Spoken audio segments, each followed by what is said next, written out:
Today on Focus Gaming News, we are very pleased to welcome joining us Catherine Myers, CEO of the Victorian Commission for Gambling and Liquor Regulation in Australia, also a trustee at IAGR, the International Association of Gaming Regulators. Catherine, thank you for joining us. Thanks for having me. It's a pleasure to have you here. So as obviously you're speaking to us today in a couple of roles, we want to touch on both subjects, starting with IAGR. IAGR is launching its first international regulatory awards this year. It's a very interesting initiative for obviously gaming regulators globally. Perhaps if you could begin by telling us a little about what IAGR hopes to achieve with the initiative, and why now? Why now is the moment for an award initiative like this. It recognises gaming regulators globally. The International Regulatory Awards that IAGR is launching in September in Boston at our conference is a great way for us to recognise exceptional leadership across gaming regulation across the world. It's a way for IAGR to recognise its members and the great work that's going on. And I think, well, why now? So last year we had a conference planned. That conference, of course, got delayed because of COVID. And so what we're seeing is a great deal of disruption. Disruption from COVID, but also disruption in the form of innovation from industry. And so it really has created an opportunity for IAGR to create these awards to recognise the great regulatory policy work that's going on across the globe. And so we're hoping through the launch of these awards that we'll really be able to promote and share the great work that's going on. Mm-hmm. And of course, there are several awards up for grabs. International Regulator of the Year, of course, the headline category. What makes an International Regulator of the Year? What will the judges be looking for to award that honour? The International Regulator of the Year is really our premier award. It's the most exciting and prestigious of all of the awards that we are launching. It really recognises leadership in gaming policy and practice.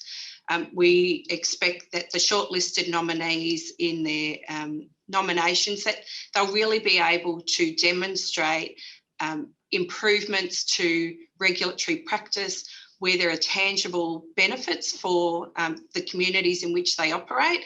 And it really, what we're looking for are changes that have been impactful, both from a regulatory outcomes, but really also supporting driving industry forward with the innovation that we're seeing going on across the globe.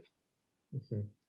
And obviously IAGR itself and events like this coming up in Boston bring regulators together, encourage dialogue and the sharing of ideas. Do you expect regulators to work more together in the future across different territories? Do you think there's room for improvement, and do you think that there will be more working together? I absolutely think there is. And I think, we often see regulators collaborating where there's new markets opening up. So, for example, in Japan, we've seen the work that's going on to establish casinos there. We've had, people from Japan over talking to different areas within Australia around their casino regulation. But really, I think COVID has accelerated the use of technology in collaboration. And what we expect to see is IAGR being able to facilitate more of that collaboration using technology rather than just the annual conference.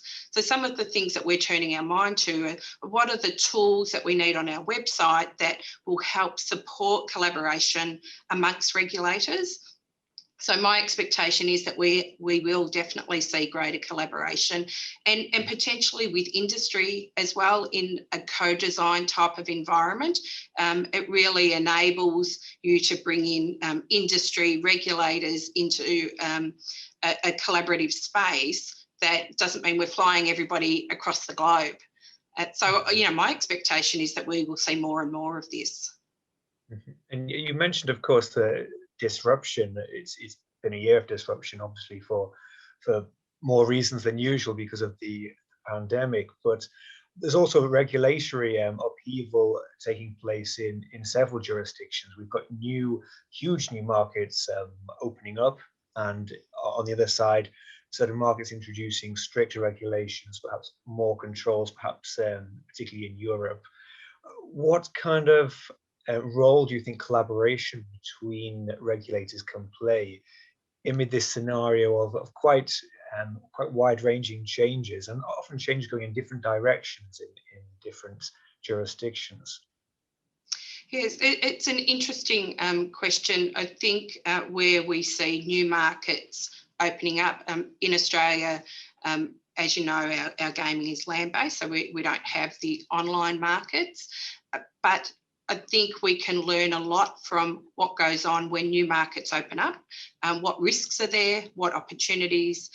We can learn from those who are leaders in this space about what they've learned from opening up a new market. So I think in that space, within Australia, it may not be the same level of market opening up. I think risks and opportunities can often translate into different areas. So there's definitely a lot we can learn through collaboration with areas where those markets are opening up. Certainly the IAGR conference provides an opportunity for people to present information relating to those new markets, and helps, once you've got that content, it really does help that discussion amongst regulators. Then I think in jurisdictions where we're potentially seeing greater regulatory controls being put in place, I think generally that's a response to a risk or an issue or a wicked problem that governments are dealing with. And it's not so much the regulatory controls that are being put in place, but it's the context that I think is relevant for regulators, no matter where the jurisdiction is, because it's usually addressing some sort of risk and issue.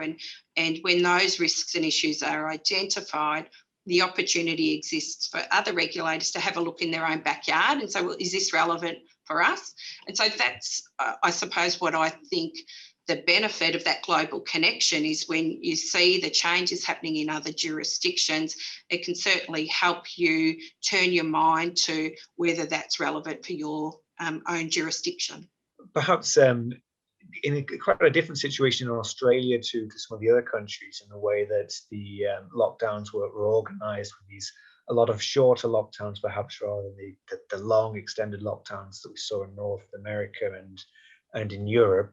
Do you think that there will be any sort of long-term impact of the pandemic on how the industry is regulated, how the industry runs itself? I think from the pandemic perspective, industry has become better at pivoting, of opening and closing. So that, from our jurisdiction perspective, that's how we've had to respond to the government restrictions. So I think, what do we expect to see? I think that the pandemic and health regulations are front of mind for casino regulators. Within my own agency, we've been funded to create 2 public health and wellbeing teams, and those teams are responsible for going out into the hospitality industry and the gaming industry to ensure that they're compliant with our Chief Health Officer restrictions. And so I think there's another layer that our casino operators and our gaming operators need to be thinking about, not just compliance with gaming regulations now, it's also compliance with public health and wellbeing legislation.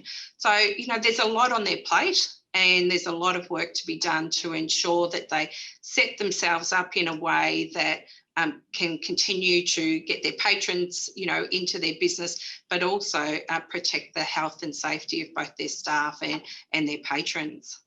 Mm-hmm. Brilliant, excellent. Well, thank you, Catherine, for your time.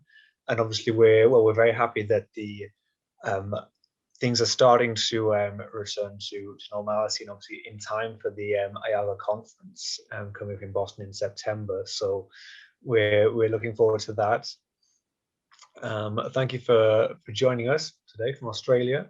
We look forward to hopefully speaking to you again, and perhaps discussing the winners after the award ceremony at the IAGR conference in September. I hope so. Thank you, Joe. Thanks for speaking with me. Thank you, Catherine Myers. Thank you very much. Good night. Thank you.